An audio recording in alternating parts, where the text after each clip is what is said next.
Welcome to Simplified UPSC by PPP, where we listen, learn, and grow together.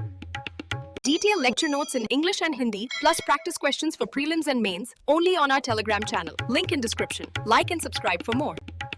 Simplified UPSC by PPP में आपका स्वागत है।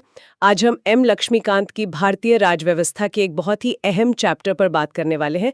Chapter 59 राष्ट्रीय महिला आयोग यानी नेशनल कमीशन फॉर विमेन, जिसे हम एनसीडब्ल्यू भी कहते हैं। हाँ बिल्कुल, यूपीएससी के लिहाज से ये एक महत्वपूर्ण स्टैट्यूटरी बॉडी है। तो आज हम यही समझेंगे कि ये आयोग क्यों बना, इसका क्या महत्व है और हाँ, एग्जाम पर्सपेक्टिव से क्या-क्या जानना जरूरी है। बिल्कुल, और हम फोकस करेंगे लक्ष्मीकांत के टेक्स्ट पर ही, प्रीलिम्स के फैक्ट्स और मेंस के एनालिटिकल पॉइंट्स दोनों पर। चलिए शुरू करते हैं। चलिए सबसे पहले यही सवाल लेते हैं कि आखिर एनसीडब्ल्यू की जरूरत ही क्यों महसूस हुई। मतलब महिलाओं के कॉन्स्टिट्यूशनल और लीगल राइट्स की हिफाजत के लिए, उन्हें प्रमोट करने के लिए एक अलग से डेडिकेटेड बॉडी क्यों चाहिए। यूपीएससी मेंस के लिए ये एनालिसिस बहुत जरूरी है।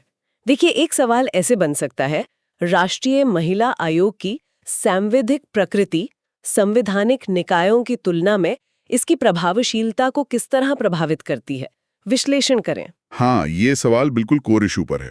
देखिए, सबसे पहली बात जो एकदम साफ होनी चाहिए वो ये कि एनसीडब्ल्यू कोई कॉन्स्टिट्यूशनल बॉडी नहीं है, जैसे इलेक्शन कमीशन या यूपीएससी। बिल्कुल, एनसीडब्ल्यू एक स्टैट्यूटरी बॉडी है, यानी सांविधिक निकाय। इसका सीधा सा मतलब है कि इसे संविधान के तहत नहीं बनाया गया, इसे पार्लियामेंट ने कानून पास करके बनाया है, राष्ट्रीय महिला आयोग अधिनियम 1990।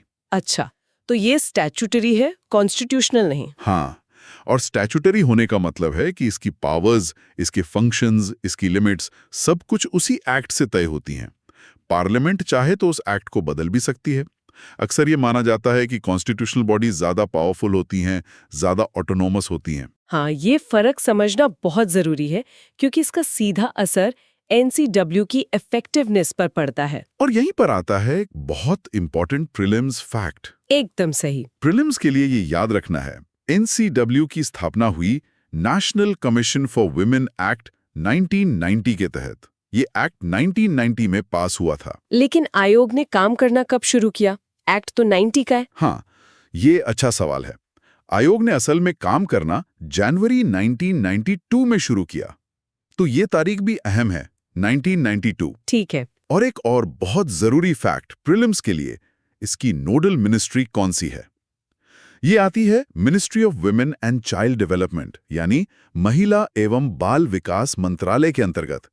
यही मंत्रालय इसके कामकाज में कोऑर्डिनेशन देखता है। अच्छा, अब अगर इसके ऑब्जेक्टिव्स यानी उद्देश्यों की बात करें तो लक्ष्मीकांत में काफी क्लियर बताया गया है। जी। पहला तो ये कि महिलाओं के लिए संविधान और दूसरे कानूनों में जो सेफगार्ड्स दिए गए हैं उनको ये आयोग जांचता है, रिव्यू करता है। फिर अगर मौजूदा कानूनों में कोई कमी लगती है तो उनमें सुधार के लिए लेजिस्लेटिव मेजर्स रेकमेंड करता है। महिलाओं की शिकायतों के निवारण मतलब ग्रीवेंस रिड्रेसल को फैसिलिटेट करता है और महिलाओं को अफेक्ट करने वाले जितने भी पॉलिसी मैटर्स हैं उन पर सरकार को सलाह देता है। तो एक तरह से ये महिलाओं के हितों के लिए एक वॉचडॉग बॉडी है। बिल्कुल, एक निगरानी संस्था। तो एनसीडब्ल्यू एक स्पेशल बॉडी है जिसे खास तौर पर वुमेन्स इश्यूज को एड्रेस करने के लिए ही बनाया गया है। चलिए अब देखते हैं कि इस आयोग की बनावट कैसी है, मतलब इसका कॉम्पोजिशन क्या है। हाँ, स्ट्रक्चर। इसमें एक चेयरपर्सन होती है, 5 मेंबर्स होते हैं और एक मेंबर सेक्रेटरी होते हैं। जी, एक अध्यक्ष, 5 सदस्य और एक सदस्य सचिव। मेंस के नजरिए से ये बात इंटरेस्टिंग है कि सदस्यों के लिए कहा गया है कि वे कानून, ट्रेड यूनियन, इंडस्ट्री मैनेजमेंट, महिला संगठन, प्रशासन, शिक्षा, स्वास्थ्य जैसे अलग अलग फील्ड से होने चाहिए। इस डाइवर्सिटी का क्या महत्व हो सकता है? हाँ, ये डाइवर्सिटी बहुत जरूरी है। जब सदस्य अलग अलग बैकग्राउंड से आते हैं तो वो महिलाओं के इश्यूज को आप कह सकते हैं 360 डिग्री एंगल से देख पाते हैं। अच्छा। कोई लीगल एस्पेक्ट बेहतर समझेगा, कोई जमीनी हकीकत, कोई एडमिनिस्ट्रेटिव चैलेंजेस को। इससे आयोग का नजरिया ज्यादा बैलेंस्ड और होलिस्टिक बनता है। सही बात है। अब आते हैं प्रीलिम्स के पॉइंट्स पर। चेयरपर्सन और सभी 5 मेंबर्स को सेंट्रल गवर्नमेंट नॉमिनेट करती है। अच्छा, नॉमिनेशन होता है। हाँ, शर्त यह है कि ये लोग महिलाओं के हितों के लिए कमिटेड हों और उनके पास रिलेवेंट फील्ड्स में एक्सपीरियंस और नॉलेज हो। ठीक है, चेयरपर्सन और मेंबर्स तो हो गए एक्सपर्ट्स या कमिटेड इंडिविजुअल्स। मेंबर सेक्रेटरी के बारे में क्या? उनकी भूमिका तो शायद ज्यादा एडमिनिस्ट्रेटिव लगती है। हाँ, मेंबर सेक्रेटरी के लिए भी स्पेसिफिक क्वालिफिकेशंस हैं। उन्हें मैनेजमेंट, ऑर्गेनाइजेशनल स्ट्रक्चर या सोशियोलॉजिकल मूवमेंट में एक्सपर्ट होना चाहिए। ओके। और आमतौर पर वो या तो ऑल इंडिया सर्विस के सदस्य होते हैं, या केंद्र सरकार के कोई अधिकारी, या फिर कोई और व्यक्ति जिसके पास सूटेबल एक्सपीरियंस हो और वो कोई सिविल पोस्ट होल्ड करता हो, मतलब एक सीनियर ऑफिसर जिन्हें एडमिनिस्ट्रेटिव एक्सपर्टीज हो। और इनका कार्यकाल टेन्योर कितना होता है, ये भी अक्सर पूछ लेते हैं प्रीलिम्स में। हाँ, टेन्योर होता है 3 साल का। ये इंपॉर्टेंट पॉइंट है। 3 साल। और इसके साथ ही पद से हटाने की शर्तें, माने रिमूवल कंडीशंस, वो भी लक्ष्मीकांत में दी गई हैं। सेंट्रल गवर्नमेंट चेयरपर्सन या किसी मेंबर को कुछ स्पेसिफिक ग्राउंड्स पर हटा सकती है। क्या ग्राउंड्स है वो? पहला, अगर वो व्यक्ति अनडिस्चार्ज्ड इंसॉल्वेंट हो जाए, मतलब दिवालिया। ठीक। दूसरा, अगर उसे किसी ऐसे अपराध के लिए दोषी ठहराया जाए जिसमें सरकार की नज़र में मॉरल टर्पिट्यूड शामिल हो। मॉरल टर्पिट्यूड मतलब नैतिक अधमता? हाँ, कोई गंभीर अनैतिक कार्य। तीसरा, अगर वो अनसाउंड माइंड का हो जाए और कोर्ट ऐसा डिक्लेयर कर दे। चौथा, अगर वो अपने पद का दुरुपयोग करे, माने अब्यूजेस हिज पोजीशन। और पांचवा, अगर सेंट्रल गवर्नमेंट को लगे कि उसका पद पर बने रहना पब्लिक इंटरेस्ट के लिए हानिकारक है। ठीक है, तो ये काफी स्पेसिफिक ग्राउंड्स हैं। अब आते हैं आयोग के सबसे क्रूशियल हिस्से पर, इसके फंक्शंस और मैंडेट, यानी कार्य और शासनादेश। जी, जैसा हमने शुरू में कहा था, इसका दायरा बहुत वाइड है। ये महिलाओं के डेवलपमेंट और एम्पावरमेंट से जुड़े लगभग सभी पहलुओं को टच करता है। यहाँ एक और मेन स्टाइल का सवाल बन सकता है। हाँ बताएं। जैसे महिलाओं के अधिकारों की सुरक्षा में राष्ट्रीय महिला आयोग द्वारा निभाई गई भूमिका का आलोचनात्मक मूल्यांकन करें। इसकी प्रभावशीलता में कौन सी प्रमुख बाधाएं हैं? ये सवाल सीधा आयोग के परफॉर्मेंस और उसकी लिमिटेशन से जुड़ा है।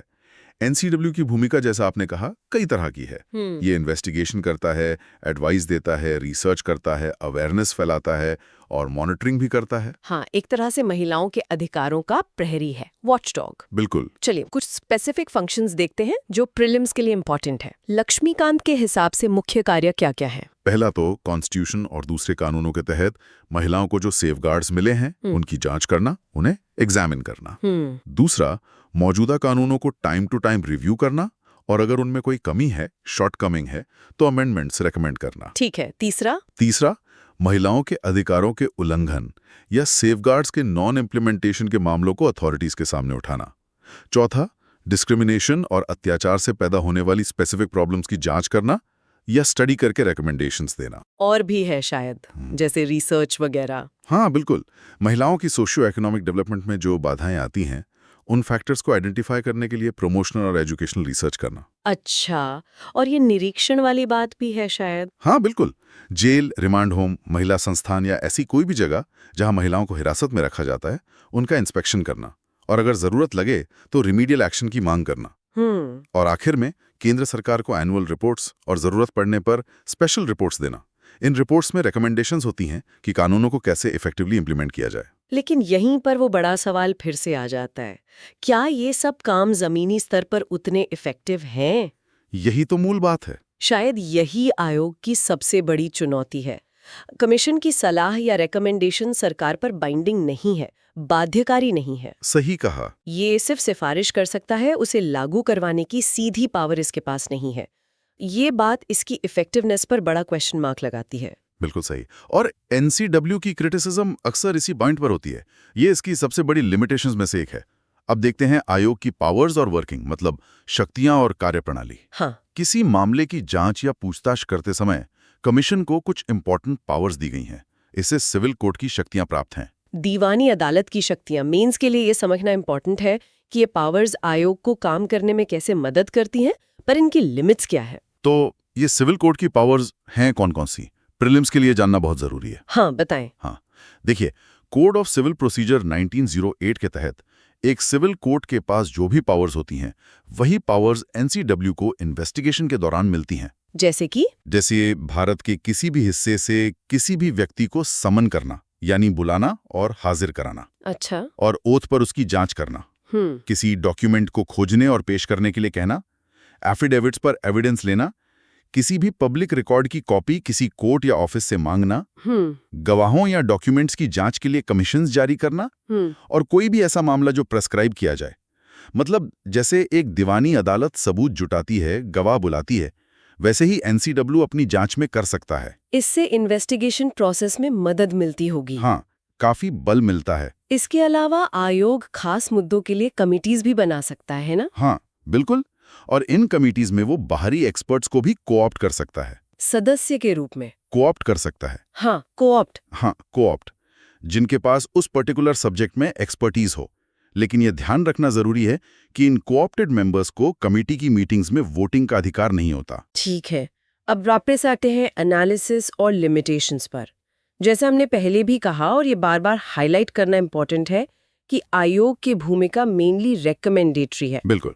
ये किसी को सजा नहीं दे सकता, किसी विक्टिम को मॉनेटरी रिलीफ नहीं दिलवा सकता, ये सिर्फ सरकार से सिफारिश कर सकता है। हाँ, और इसकी रिकमेंडेशन सरकार पर लीगली बाइंडिंग भी नहीं है। लेकिन एक प्रोसेस जरूर है जिससे थोड़ी अकाउंटेबिलिटी बनती है। वो क्या?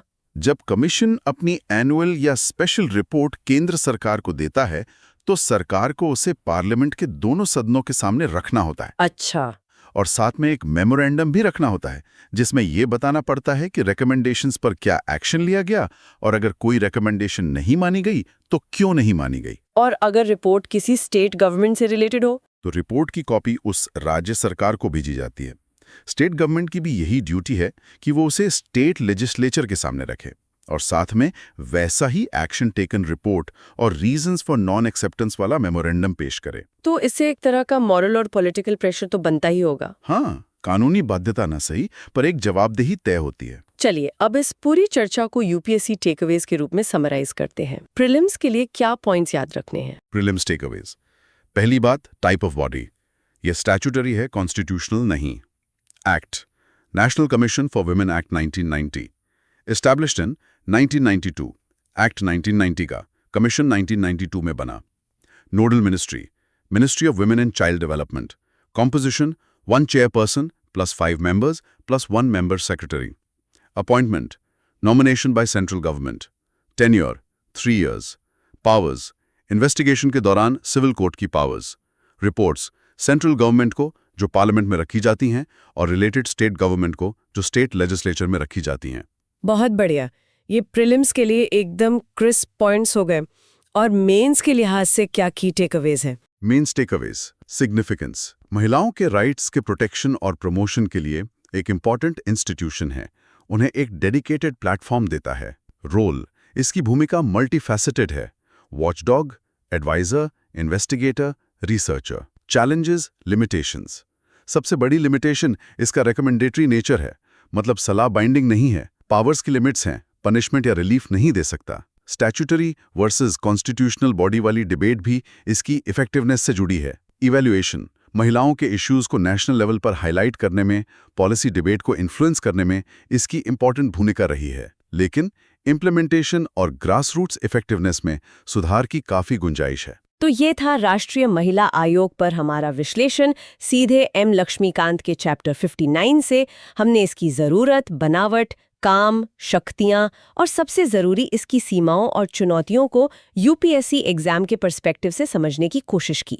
हाँ, ये तो साफ है कि एनसीडब्ल्यू भारत में महिलाओं के अधिकारों और उनसे जुड़े मुद्दों के लिए एक अहम आवाज और मंच है। ये सरकार और समाज का ध्यान जरूरी मसलों पर खींचता है। लेकिन ये भी सच है कि इसकी इफेक्टिवनेस बढ़ाने के लिए शायद इसकी पावर्स और स्टेटस पर और ज्यादा सोचने की जरूरत है। और यहीं पर हम अपने श्रोताओं के लिए एक विचारणीय प्रश्न छोड़ते हैं। क्या राष्ट्रीय महिला आयोग को कॉन्स्टिट्यूशनल स्टेटस देना और उसे ज्यादा इन्फोर्समेंट पावर्स देना, जैसे सजा देने या मुआवजा दिलाने की शक्ति, भारत में महिलाओं की स्थिति में रियल और इफेक्टिव सुधार लाने में ज्यादा मददगार होगा, या फिर मौजूदा ढांचे में ही सुधार की गुंजाइश है? इस पर जरूर सोचिएगा। बिल्कुल। अगली बार फिर मिलेंगे एक नए विषय के गहन विश्लेषण के साथ, सिंप्लीफाइड यूपीएससी बाय पीपीपी पर। Thanks for watching. Follow us on Telegram and Instagram. Don't forget to like, share, and subscribe.